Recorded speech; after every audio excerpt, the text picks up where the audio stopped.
Hello students.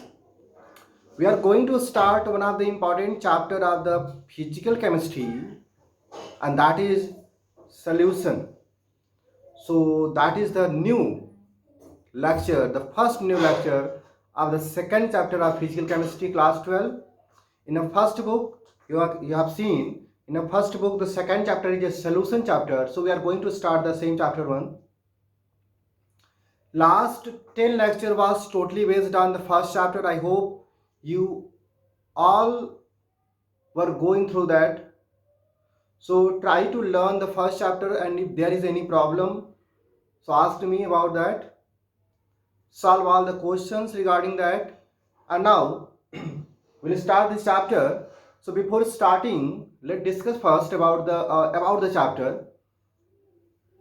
As you've seen, the chapter name is solution. So we are knowing from the previous classes what is the nature of solution, what is the meaning of solution, what is the term solute, solvent, and something saturated, unsaturated. So we'll discuss some terminology also. I'm written here some terminology. So we'll discuss one by one that terminology. And what is the weightage of this chapter? About 5 to 6 marks. About 5 to 6 marks, that is the weightage, and the full chapter, the full of concept and the numericals.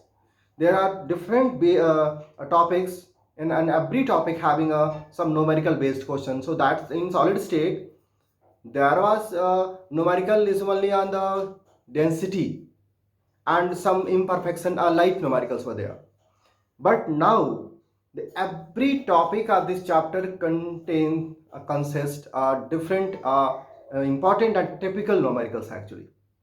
So we will discuss the concept, then we'll solve the numericals. So try to learn the concept carefully.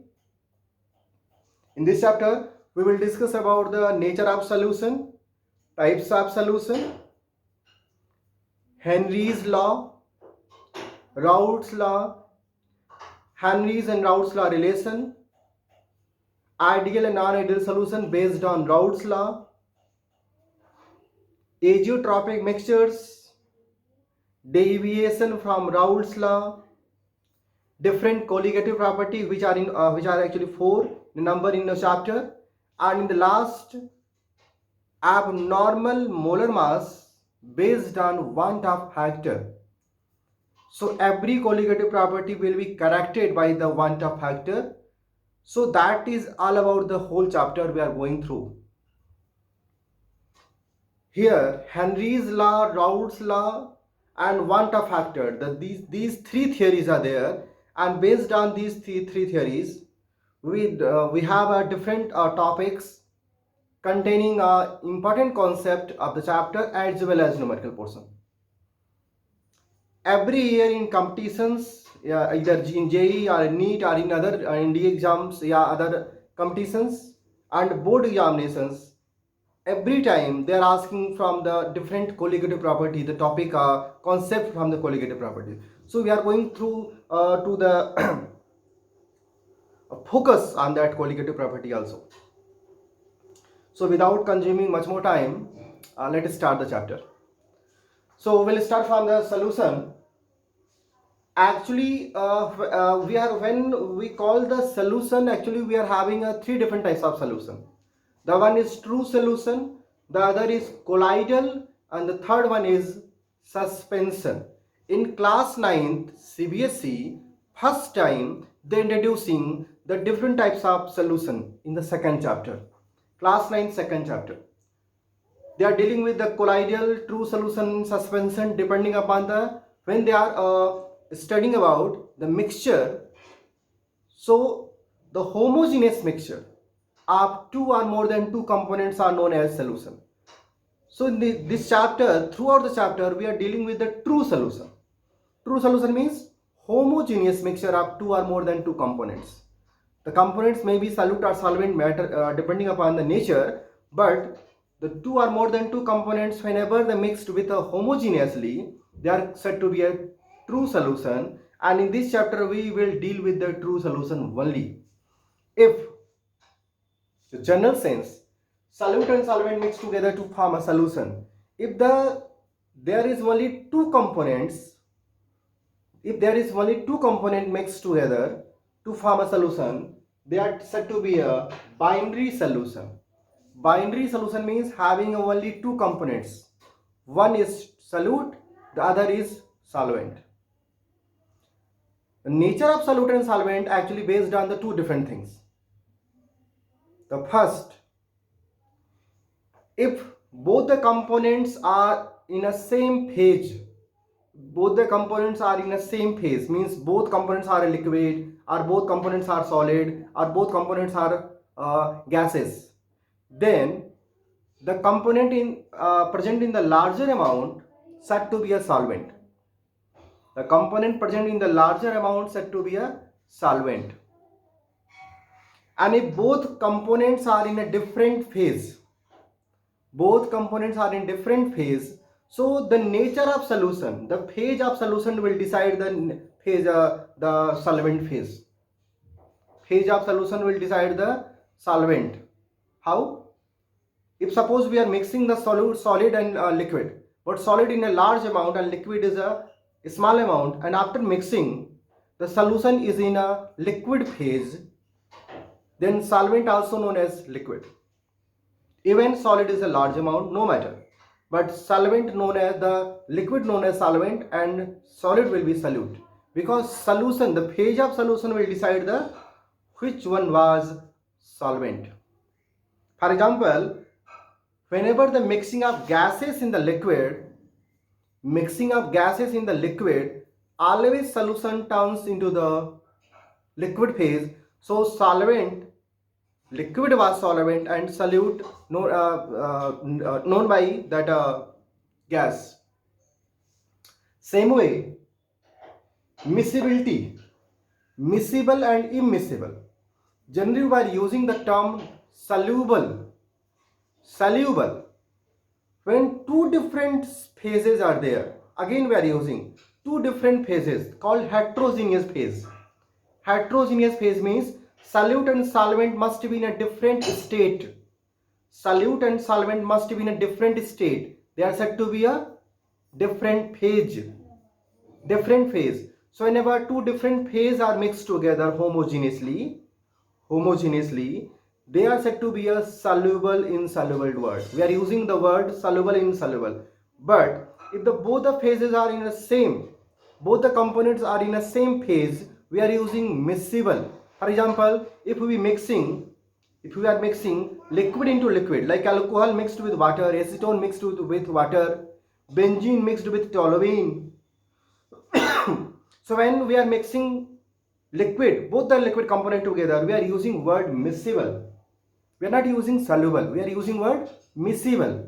This is for the components of the same phase. Liquid, solute and solvent both will be in a same phase, so are there said to be a miscible. So if both the components mix together homogeneously, they are said to be miscible. If both the components not mixed together, they are said to be immiscible.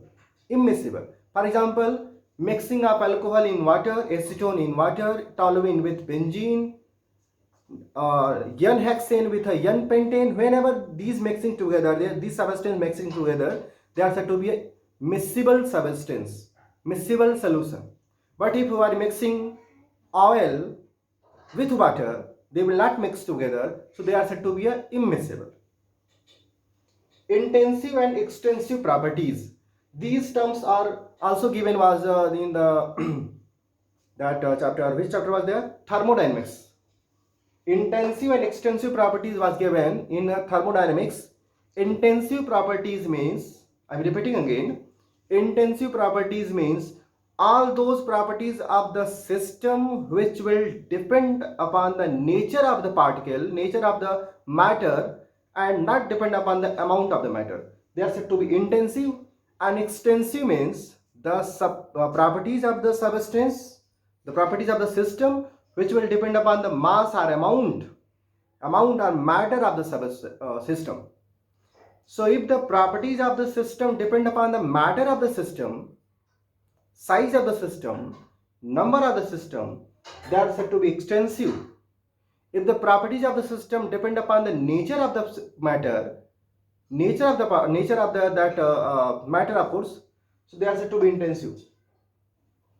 For example, so example will write here again. Example will write again. Wait for that. Colligative property, we are using this word in this chapter. Colligative properties. All those properties of the solution, all those specific properties of the solution which will depend upon the number of particles of the solute, not upon the nature of the particle of the solute. I am repeating once again.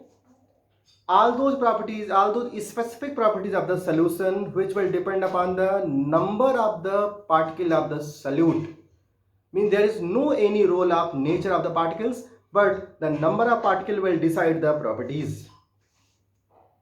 So that is a kind of extensive property, you can say. This is a kind of extensive, but we are using word colligative properties, and this is word using for the solution only. So properties of the solution which will depend upon the number or number of particles, not the nature of the particle. Colligative properties, and there are 4 colligative properties you have to be learned in this chapter. That is relative lowering of vapor pressure, elevation of boiling point, depression of freezing point, and osmotic pressure. These 4 colligative properties, the special properties of the solution, you have to be learned through the chapter. All those properties depend upon the number of the particles of the solute. Non-electrolyte, non-electrolytic solutes, non-electrolytic solutes. Whenever we mix just solute in the solvent to make a solution, solute, after mixing solute in the solution, if they allow the electricity conduction, means solution are able to conduct electricity, then solute was known as electrolytic. Solute was known as electrolytic. But if the solute, after dissolving, after mixing the solute, the solution formed is not conduct electricity, they are said to be a non-electrolytic solute. Non-electrolytic. So simply in a single word, non-electrolytic means all those solute which are not having a tendency to conduct electricity through them, they are said to be a non-electrolytic. And if the solute having a tendency to conduct electricity, they are said to be electrolytic solute. So actually the conduction of electricity always depend upon the free charge. The solution said to be electrolyte, if the solution having some free charge, free ions. So if the free ions are there, the solution known as electrolyte, because they can conduct electricity. If the solution doesn't have any free ion, so they will not conduct electricity, so they are said to be a non-electrolyte. So that all these things depend upon the nature of solute actually. If the solute, when mixed with the solvent, they associate or dissociate. Means if they form charge ions in the solution, they must be electrolytic solute. Because when they will form ions, when they dissociate and form ions, they have to be a tendency to conduct electricity through them now. So they are said to be a electrolytic solute. For example, a mixing of NaCl, KCl, acids, bases in the water. So whenever we mix the salt, acids or bases, they are said to be generally electrolytic solute, because they will form some ions, some charges in the solution. And when we mixing urea, glucose, these substances in the water, they will not conduct electricity because they will not form any charge, any kind of ions. Strong electrolytes and weak electrolytes. After making electrolyte means those solutes which will form ions in the solution, they can conduct electricity, so they are said to be a electrolytic solute. So they can be further classified into 2 categories: strong electrolytes and weak electrolytes. A strong electrolyte and weak electrolyte actually means if the solutes, if the solutes having tendency to completely ionize or completely dissociate in the solution, completely, so they are said to be strong. If they partially dissociate, they are said to be weak. For example, alkali halides, NaCl, KCl, they are having a tendency to almost completely dissociate in the water. So solution of KCl in the water, they are said to be strong electrolytes. But the solution of the like acetic acid, ammonium hydroxide in the water, they are said to be weak electrolyte because they will not completely dissociate. They will not completely dissociate. So solution of strong acid, when we are called strong acid, it's mean HCl, HBr, HI, H2SO4, HNO3. These strong acids is strong base like sodium hydroxide, potassium hydroxide, calcium hydroxide. Alkalis halide like NaCl, KCl. So these salt, acid and bases they are said to be strong electrolytes because they are completely dissociate in the water generally. Weak electrolyte means like sodium hydroxide, ferric chloride, copper hydroxide, ammonium hydroxide. So they are said to be a weak electrolyte because they will not completely dissociate. Acetic acid, all carboxylic acid, they are weak electrolyte generally. Dissociation means to break down in their ions. The substance, the solute break down into their ions. Association means the solute when mixed in the water, they associate together, means two different particles associate together to decrease their original number of particles. One by one we'll write some examples. Binary solution means only two components.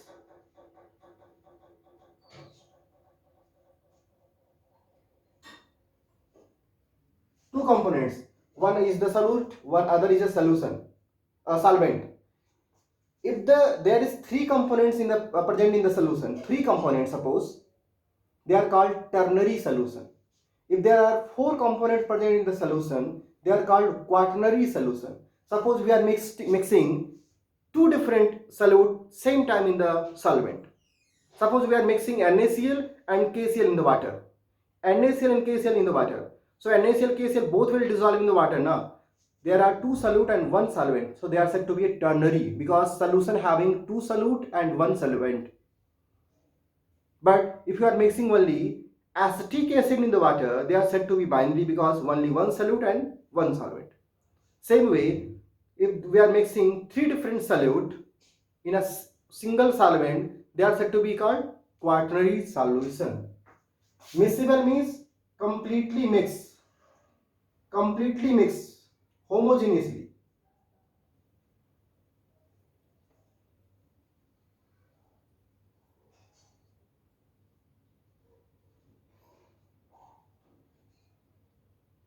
Homogeneously mixing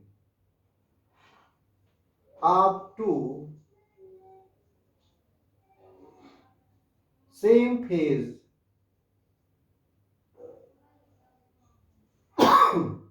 Intensive and extensive means depends upon the nature of the particles, like refractive index, all molar properties like the molar volume, molar enthalpy,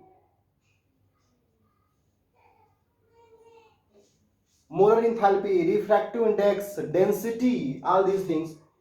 Extensive means like a mass, volume, enthalpies, entropies. Entropies gives free energy, internal energy. All these things are molar volume, intensive, extensive properties. Colligative property depends upon the number of the particles only. Number of the particles depends upon the number of the particles.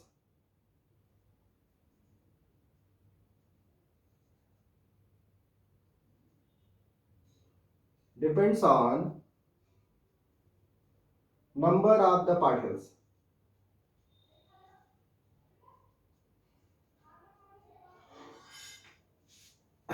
Non-electrolyte like glucose, urea, electrolytic solutes like KCl, NaCl, HCl,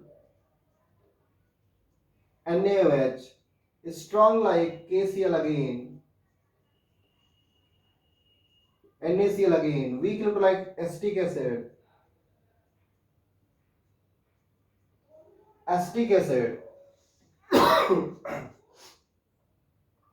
ammonium hydroxide, etc. Dissociation means like when we are taking a KCl, they dissociate completely in their ions like K plus and Cl minus. If you are taking a X, if you are taking 1 mole, they also produce same number of particles, 1 mole and 1 mole. But if you are association, some of the particles associate together like acetic acid. If we are taking acetic acid in benzene, acetic acid associate together. They are said to be actually dimerization in benzene. Dimerization. Acetic acid, you can see actually two different moles of acetic acid are benzoic acid, different carboxylic acid. Two different moles actually associate together to called dimerization. When two different molecules associate together in any medium, they are called dimerization. If more than three or more than three particles associate together, they are called polymerization, and that is the result of polymers. So acetic acid, two different molecules of acetic acid in benzene, formula is C6H6. In benzene associate together. So if we are taking a particle 1 mole, if you are taking the particle 1 mole or x mole, it will be x by 2. If there will be x mole, there will be x by 2. And this is called dissociation, completely dissociation. A strong electrolyte like a KCl, complete dissociation is there. This is weak electrolyte, associate there. These are the some terms. So first we have to learn these terms, and I want to teach you all the one more topic today, that is solubility of solid in a liquid. So we'll discuss this topic also one by one. So wait for the 10 more minutes. We'll discuss this topic also. Solubility of a solid in a liquid. We have to be deal solubility of a solid into liquid, solubility of a gas into liquid, and solubility of liquid into liquid. Means solid, liquid, and gases in the liquids. We have to be learn this also. So solubility of solid in a liquid. Suppose we are having three different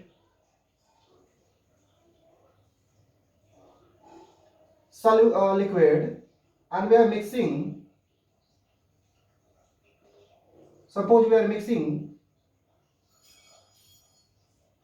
solute in them. We are having three different containers. Suppose beaker, and in which we are taking 100 ml of water. 100 ml of water. And in 100 ml of water, we are mixing some table salt with the help of a spoon, suppose. So we are mixing some small amount of solute in the given 100 ml of water at a given temperature. Okay, temperature is suppose T. Add temperature T in 100 ml. Okay. So suppose temperature is a constant, pressure is already constant, and we are having 100 ml of water as a solvent, and now we are mixing a small amount of solute in the given water. If we are mixing a small amount of solute in the given water, we can mix more, we can dissolve more water, solute in the same amount. So when given 100 ml of water at a given temperature can dissolve more amount of solute, they are said to be unsaturated. They are said to be unsaturated.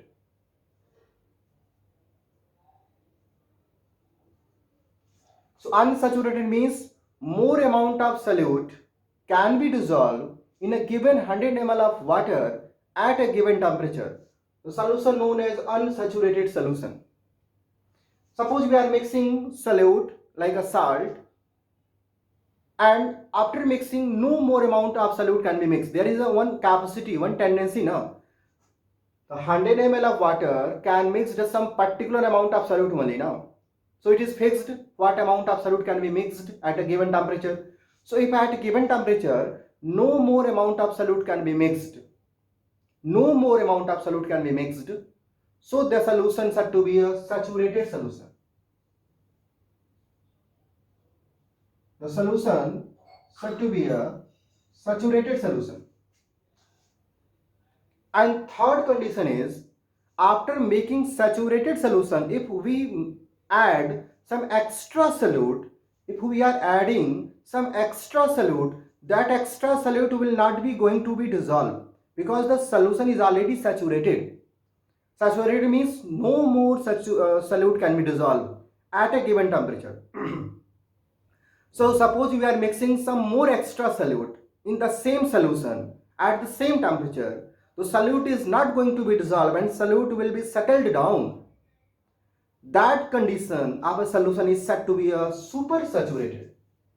That is called supersaturated.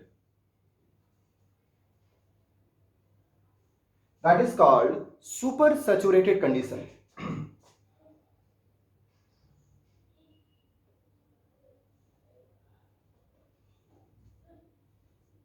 So supersaturated means the condition of a saturated solution when more amount of solute, the excess amount of solute present at a given temperature in a given amount of solvent. In a given amount of solvent at a given temperature when excess solute is present in the saturated solution. So solution termed as supersaturated solution. That solution required to be classified, to be needed, to be a more study, supersaturated condition. Another word I am using here, solubility. Another word I am using here, solubility. Solubility means what what is the maximum amount of solute? What is the maximum amount of solute can be dissolved in 100 ml of solvent, 100 ml of solvent at a given temperature. So maximum amount of solute can be dissolved in 100 ml of solvent at a given temperature is said to be a solubility of that solute. Said to be a solubility of that solute. So you can see the saturated solution is the condition of a solubility. Saturated solution is the condition of a solubility because that saturated solution having a maximum amount of solute at a given temperature and the solvent amount is 100 ml already. So this saturated solution is actually telling about the solubility of the solute at a given temperature. At a given temperature. So we can call saturated solution. So whatever the amount of solute dissolved is called solubility of that solute. Okay. So whenever we are having a saturated solution, actually we are dealing with solubility of the solute. Fine. Now we are having a supersaturated solution. In supersaturated solution there is two things. First you have to study in unsaturated there is only liquid phase because solute already dissolved. Solute is already dissolved. There is only liquid phase. In saturated there is also only liquid phase because all solute will be dissolved already. Solute is already dissolved. But in supersaturated there is two different phase. One is a liquid phase and another is there is some solute is present as settling down. Some solute present on the bottom because there is excess solute present which cannot be dissolved. So that solute, the amount of solute present on the bottom So actually the amount of solute and the solution, they are forming an equilibrium at the given temperature, and that is the thing we have to be learned. There is equilibrium between the excess solute present in the solution and the amount of solution. There is a equilibrium present. There is equilibrium present. So we have to be learn about that also. But before that, you can see here.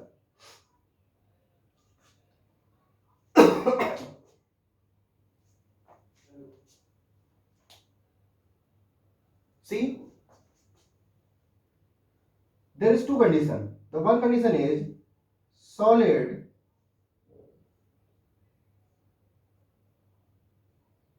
in solution,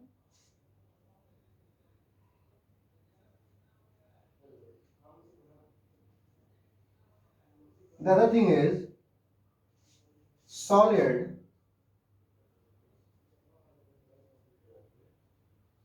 as precipitated.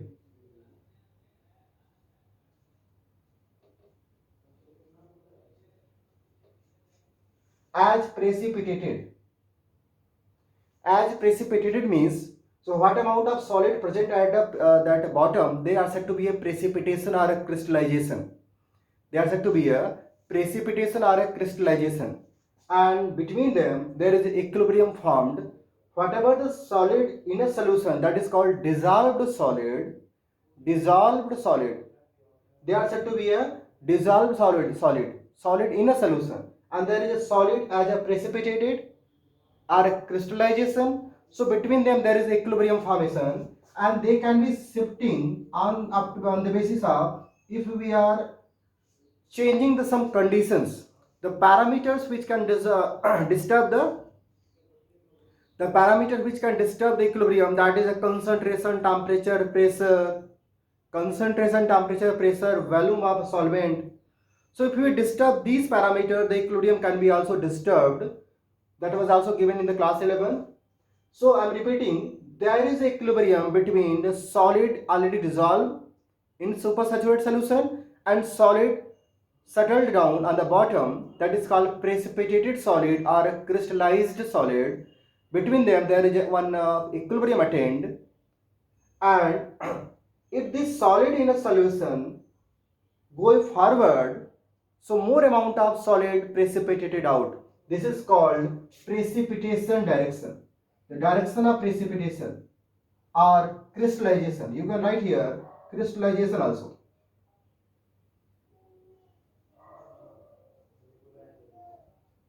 Crystallization. If somehow we disturb the equilibrium, so if equilibrium going forward, then solid in a solution coming out as a precipitation or a crystallization, and process said to be a crystallization. And in any reason, the solid as precipitated dissolved in the solid in a solution, so they are said to be a solid as precipitated made as solid in a solution, though they are called dissolution.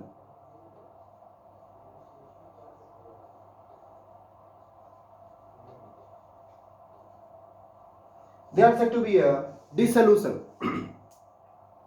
So first we have to learn, there are, on the basis of amount of solute can be dissolved in the given amount of solvent at a given temperature, there are three different types of solution. The one is called unsaturated, saturated and supersaturated. In supersaturated there is equilibrium maintained between solid settled down and solid in a solution, and if due to that in difference of temperature, if we change the temperature, if you change the pressure, if you change the volume, if you change the concentration, due to these factor, if we are changing this factor, the solution may also be disturbed, and what amount of solid dissolved, they may precipitate it out, called precipitation process. Or the precipitated solid or crystallized solid may dissolve in the solution, called dissolution. Dissolution means the process of making solution. The process of making solution. These may happen. So this is the about of types of solution of solid into liquid. Still we are having to learn, we have to be learn the factors affecting of solid, the solubility of solid in the liquid, and what is the real relationship between solubility of solid into liquid, and what are different concentration terms used.